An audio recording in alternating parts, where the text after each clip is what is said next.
¿Cómo están? Les saluda su docente Amalia García y en esta oportunidad vamos a compartir sobre el tema que ven allí, comprensión lectora. ¿Por qué leemos? Recordemos que tanto lectores como lectoras se acercan a determinados escritos según sus necesidades y según sus intereses. Por ejemplo, leer una novela de ficción permite crear momentos fantásticos. También leemos para entretenernos en el ámbito académico y para obtener información. En esta oportunidad vamos a resaltar que debemos recordar al momento.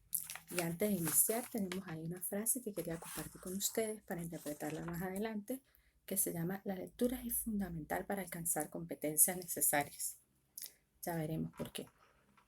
Bueno, principalmente la lectura es considerada un papel o un instrumento fundamental para el aprendizaje. Continuamos con la idea anterior. Leer es una actividad compleja. No es únicamente pasar su vista sobre las letras. No es una actividad que requiere reconocimiento. Al leer, el cerebro interpreta cada palabra, su forma y su estructura gramatical. Entonces, por eso se dice que la comprensión lectora supone una actitud activa. Además de leer, también es dinámico, como dice allí, pues el lector o la lectora es un elemento activo que interviene en el texto. Mientras un lector interpreta un texto, pone en juego la información que tiene con la nueva información que se está enfrentando allí. Al realizar la actividad de la lectura, se involucran varios factores como el biológico, el psicológico y el afectivo. Y allí tenemos una pequeña información que dice: el vocablo leer es un verbo transitivo cuyo significado comprende entender o interpretar un texto de determinado modo. ¿Por qué? Porque al leer se extrae información de un texto a partir de lo cual se puede construir una idea o un pensamiento distinto de lo que yo estoy buscando. No es lo mismo leer una historia fantástica que me entretiene como un libro académico de una información que yo debo aprender y comprender. Entonces, dependiendo de los datos y de la información que tenga, yo voy a aplicar una serie de técnicas que me ayuden a entender o a interpretar un texto determinado, para decir que aprendí o comprendí la lectura exploratoria que estoy realizando. Cada lectura, no olviden que cada lectura tiene un propósito distinto. Y el primer paso para acercarnos a ella es ese, mediante la lectura. Y no solo leer, como dijimos, sino comprender la información que está allí. Muy bien, ahora dejamos estas dos frases. Yo voy a conversar una y la otra la dejo para más adelante, una pequeña actividad que vamos a tener luego de que observen este video. La lectura no da al hombre sabiduría, le da conocimientos. Por supuesto, porque como hicimos mención, la lectura tiene un propósito que incluso puede cambiar nuestro pensamiento o fortalecer la información previa que tenemos. Hay dos palabras claves allí: lectura y conocimiento. Eso es lo que la lectura nos ofrece a nosotros. Tenemos que verla de esa manera. Lo vamos a usar a lo largo de la vida y siempre para cualquier ámbito, incluso aquel que no está referido al académico. Muy bien. Ahora vamos a ver las estrategias de comprensión lectora, que es el propósito de este video. ¿Por qué? ¿Para qué leemos? ¿Y cómo hacerlo? Muy bien, las estrategias de comprensión lectora permiten conocer el propósito de los libros. Al realizar alguna lectura, es mejor poner en práctica ellas para tener una mejor disposición y tener ese primer paso. Las estrategias de comprensión lectora nos permiten comprender el texto. Vamos con la primera, la anticipación. Tenemos tres características fundamentales allí, conversémoslas un poco. La anticipación involucra la memoria. Esta estrategia involucra la memoria del lector o la lectora y sus conocimientos previos. ¿Por qué? Porque la anticipación consiste en predecir o adelantar el contenido que yo tengo allí. Es decir, yo con la información que ya tengo, la nueva que me va a enfrentar, nuevo. Otra técnica de comprensión lectora que se utiliza en eso es como se le conoce como predecir la lectura. Lo pueden conseguir así, o explorar la lectura mediante su título. Es una manera práctica de verlo. Si a mí me dan una información y yo digo, creo que el texto trata de esto, a veces el título nos aporta mucha información y otras veces pues nos podemos sorprender. En el caso de las novelas, cuando exploramos un libro y decimos, no era lo que yo esperaba, yo me esperaba otra cosa y es bueno, pero apliqué la anticipación.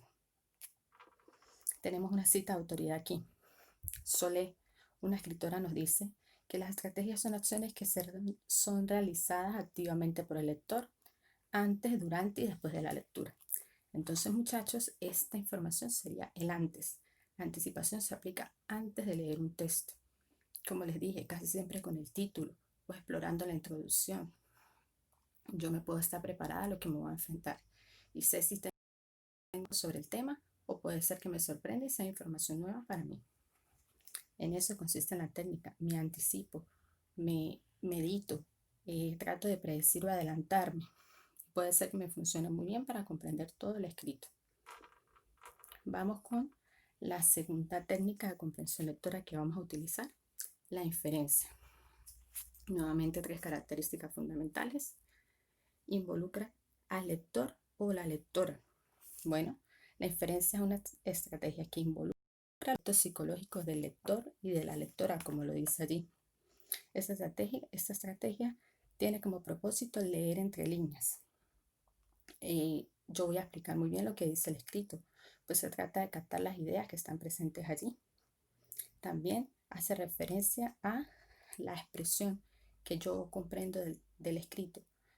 Es como darse un paseo y descubrir el tesoro que tienen los libros allí ocultos y que no lo dicen directamente, pero que sí lo dan a entender y yo lo puedo identificar haciendo una serie de pasos que veremos más adelante.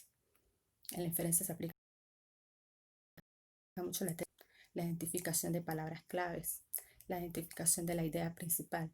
Todo eso me sirve a mí para lograr una inferencia de forma correcta.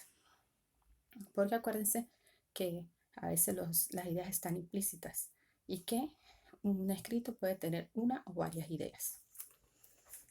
Vamos con la parte teórica. Berni y Méndez 2017 señala, son fundamentales y útiles para integrar la información del texto con el conocimiento previo. Como siempre, ¿cómo es la lectura? Lo que yo esté allí y la información que yo poseo ya, que he adquirido durante mi etapa académica y ustedes como estudiantes que van en un nivel mucho más avanzado desde que iniciaron a enfrentarse con la lectura, pues ya deben tener una habilidad allí que vamos a fortalecer. Ejemplo, vamos a ver cómo nos va en esta frase aplicando la inferencia de una manera. Dice así, cegada en plena flor de mis pecados y enviando a juicio todas las imperfecciones de mi cabeza. En azul están 3 palabras claves, cegado, juicio y imperfección. Y la principal que tenemos, los pecados, ¿sí? Que hace referencia en este caso a esas imperfecciones que tiene el ser humano. Esa frase, como la pueden observar aquí, muchachos, la saqué de la obra de Hamlet de William Shakespeare. ¿Por qué? Porque yo siento y creo que considero que es así, que leyendo obras de este tipo que tienen tanto tiempo, ¿verdad?, habitando nuestro mundo, su mensaje, podemos comprender muchísimas cosas de la vida del hombre, de los vicios humanos y la manera en cómo nos comportamos y decidimos comportarnos. Cegado como que una persona que no ve bien y que sigue cometiendo pecados porque está en plena flor, lo está haciendo, pero luego se cuestiona y enviando a juicio todas las imperfecciones de mi cabeza, es decir, el mismo juicio es donde usted le dicen que se pone en tela de juicio lo que usted está haciendo y lo que no, pero el autor aquí es consciente de que está cometiendo o está actuando de manera incorrecta. Lo infiero yo ahí porque dice que imperfecciones van a ir a juicio, todas aquellas que tiene en su mente. Entonces una persona que requiere un examen de conciencia si lo llevamos a la realidad, de que sabe que está haciendo algo incorrecto y que en algún momento su propia cabeza le va a decir o lo va a hacer sentir de que tiene que mejorar, de que algo no está bien. Sigamos. Allí con 3 palabritas claves pudimos descubrir el mensaje de la obra. Recordemos que en la parte de literatura se usa muchísimo lo que es las expresiones metafóricas, las comparaciones, el uso de adjetivos calificativos y como para enviar la información de manera muy artística pero profunda, si lo pudieron notar. Ahora bien, vamos a veces las inferencias se aparecen en nuestra vida académica de esa forma. Varias opciones y dice, identifiquen. ¿Qué quiere decir el enunciado? deducir que está subrayada la idea correcta. Si se han leído la obra de Hamlet, lo van a saber. Se ha cometido un crimen. Las demás puede ser que suceden en la obra, pero no es lo que quiere decir, porque dice, hay algo torcido en el estado de Dinamarca. Algo torcido es algo que no está bien, algo que no debió haber ocurrido, pero ocurrió. ¿Quiere advertir a Hamlet sobre los peligros de? No, porque ya es un hecho, ya pasó, o está pasando, como lo advierte la frase. ¿Cree que Dinamarca es un estado peligroso? No, no tiene nada que ver con la obra. Algo torcido es algo que nosotros hacemos y lo convertimos así. ¿Sí? Los seres humanos tienen el poder de convertir acciones buenas y malas, de realizarlas, las llevamos a la realidad. Y hace parte del complot. Bueno, esa era con la que yo, si leo la obra, puede ser que me confunda un poquito, pero no, porque no estamos hablando de complot allí todavía, estamos hablando de una situación. De lo que se infiere es que algo no está bien en el estado de Dinamarca. Y como si les digo, si ustedes han leído Hamlet, la víctima principal, el rey, fue asesinado justamente por el poder, ¿sí? La ambición del poder de sus propios familiares. Entonces, se infiere cuando dice morir una relación, algo que no está bien. Y cuando algo no está bien es que se ha cometido un crimen, un delito. Veamos aquí cómo o cuál es el propósito de la inferencia. Es un nivel de comprensión, por supuesto. Se establecen relaciones en las partes, como lo hicimos en los ejercicios anteriores. Este nivel es muy importante para el lector, por supuesto que sí, porque mire todo lo que nos ayuda a comprender. Si lo aplicamos, nos permite predecir resultados, incluso obtener enseñanzas y mensajes, proponer títulos para un texto, como cuando uno les dice lea la lectura y hágale un nuevo título creativo, o póngale un título si la lectura no lo tiene. Plantar ideas de fuerza, ideas sobre contenido, es decir, ideas principales, ideas que yo creo pertinentes debo sacar allí. Recomponer un texto variando varios hechos y lugares, deducir el tema, elaborar resúmenes, prever un final diferente. También es un ejercicio de inferencia que se puede hacer muy bien y que se le podemos sacar muchísimo provecho. Inferir secuencias lógicas, interpretar figurativo. Recuerden cuando ustedes vieron el corto más hermoso del mundo. ¿Lo recuerdan? Que allí no hacían uso de las palabras sino las imágenes, y ustedes debían interpretarlas, y la actividad era escribir las escenas más importantes. Bueno, ahí aplicamos la técnica de la inferencia, muchachos. Con las acciones que ustedes estaban visualizando, ¿sí? Crearon o describieron el mensaje del texto. Bueno, al momento de yo pensar y de crear mis inferencias, hay una serie de preguntas que le puedo hacer a la obra, y si me responden, por ahí va el mensaje. ¿Qué pasaría antes de? ¿Qué significa de? ¿Por qué? ¿Cómo? ¿Qué otro título le puedo poner para ver si con mi información previa relaciono con otra realidad? Ahí es donde están las preguntas que a veces en castellano hacemos, o en comprensión lectora, donde dice contextualice su respuesta, haga uso del ejemplo, y cuando uno les explica, use ejemplos relacionados con su vida cotidiana. A eso nos hacemos referencia. Y ahí les dejaremos para que ustedes usen las que más consideren pertinentes. Tenemos otro ejemplo. Una obra que es interesante leer las diferentes etapas de nuestra vida, porque ahí usted sabe cómo ha avanzado en comprensión lectora, del grande Miguel de Cervantes y su hermosa obra, maravillosa obra, El ingenioso hidalgo, Don Quijote de la Mancha.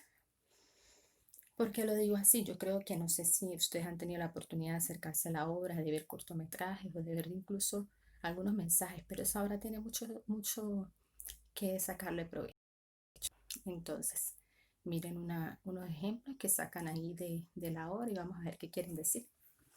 Se sacaron de la obra de Miguel de Cervantes, por eso les coloqué la nota informativa allí. Dice, la ingratitud es la hija de la soberbia. Hermosa, ¿verdad?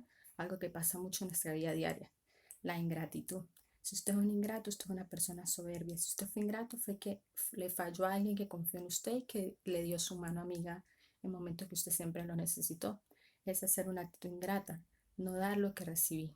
Y ahí vienen muchas frases coloquiales del tema, donde dice que nunca terminamos de ser a las personas, porque se supone que si usted dio todo por esa persona y esa persona le pagó mal, no era lo que usted se esperaba. Esa persona tiene un toque de soberbia, según Miguel de Cervantes, una obra de hace tanto tiempo, y mire cómo esa situación sigue pasando y forma parte de nuestra vida diaria. También, o memoria enemiga mortal de mi descanso. Bueno, también la memoria, cuando nos ponemos a pensar cosas negativas, como siempre les digo, piensen en lo positivo. Yo mismo soy enemigo mortal, me siento mal, no le veo sentido a las cosas, siento que no tengo salida allí. Se infiere muchísimo porque dice descanso, no lo deja estar en paz. Eso infiero, no deja estar en paz. El autor, acuérdese que él sufría muchísimo por Dulcinea del Toboso, su eterno amor, su princesa, su doncella que creó él en su mente, siendo él asumiendo otro mundo de caballero ardante, donde cada caballero tenía como esa fuente de inspiración. Y en este caso, a él lo atormentaba y era su enemiga mortal. Esos pensamientos que él tenía, ¿no? Y la tercera, que las voy a dejar allí, es su interpretación. Pueden hacerlo en su cuaderno y en los foros que habilitemos pueden conversar sobre ella. Come poco y cena menos, que la salud de todo el cuerpo se fragua en la oficina del estómago. Habla sobre el estado de bienestar de las personas y de cómo tenerlo, cómo mantenerlo y cómo gozar de él siempre.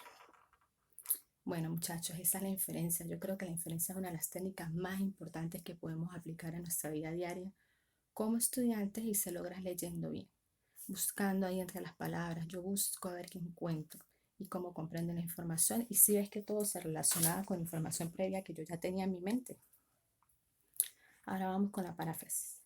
Y una técnica mucho más fácil, más sencilla, es poner una idea con palabras del lector, nosotros, permitir sustituir palabras, hacer uso de sinónimos, permite comprender, interpretar, explicar, sí, porque hay una paráfrasis reflexiva que me da la libertad a mí de explicarlo con mis propias palabras y no ser tan cerrado cambiando sinónimo por sinónimo cada palabra. Veamos. Paráfrasis mecánica, la de los sinónimos.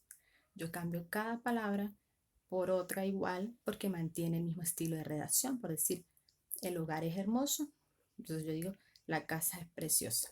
Muy cerrada, ¿sí ven? Es mecánica. Generalmente se usa para ese tipo de oraciones así. Me permiten cambiar sinónimo por sinónimo cada palabra. Conserva la idea principal, yo no me puedo salir, a mí no me están impidiendo, diciendo que parafrasee con otras palabras. Sustituye palabra por sinónimos. Bueno, ahí como lo podemos ver, cuando le pedimos palabras así, paráfrasis mecánica, ustedes pueden hacer uso de su diccionario de sinónimos y antónimos. Fácil, ¿verdad? Ahora hay otro nivel que va más relacionado con la comprensión lectora, la paráfrasis constructiva. Yo recuerdo mucho un profesor que me aconsejó y él me decía ya en la aula que era lo mismo decirle paráfrasis reflexiva. Dígame usted lo que quiere decir el autor sin poner su opinión, Damari, sin poner su opinión, sino la opinión del autor dicha de otra manera. Utiliza otro estilo de redacción. No me refiero a vulgar de malas palabras, sino que no mantiene una armonía, una redacción, una estructura formal. Conserva la idea principal, por eso se mantiene el mensaje del autor. Yo no voy a inventar nada que no esté allí. Y explica con palabras diferentes al texto original. La explica con las palabras que yo creo lo voy a comprender mejor. Por lo menos cuando yo leo de Quijote de la Mancha, yo lo puedo adaptar a mi vocabulario porque hay palabras que ya no se usan. Las busco y las comprendo. A veces los libros nos pueden dar miedo por eso. Son libros antiguos que tienen tanto que ofrecernos y un lenguaje un poco diferente al de nosotros. Pero si ustedes se centran en el mensaje que da el libro, se va a sorprender y vale la pena intentarlo. Y bueno, muchachos, para cerrar voy a dejar esta frase para ustedes. Ya les dije más adelante, les digo cómo la vamos a hacer para aplicarle la serie de técnicas que ustedes vieron en esta oportunidad. Que les va a ir muy bien, igualmente como en todas las actividades que hemos desarrollado, y aquí les dejé una serie de referencias que pueden curiosear si lo desean para avanzar en el tema. Allá está el libro de literatura de ustedes, dos autores, Solé, Perniga y Méndez, que habla muy bonito de la estrategia de comprensión lectora. Entonces, muchachos, en esta nueva información en la próxima oportunidad.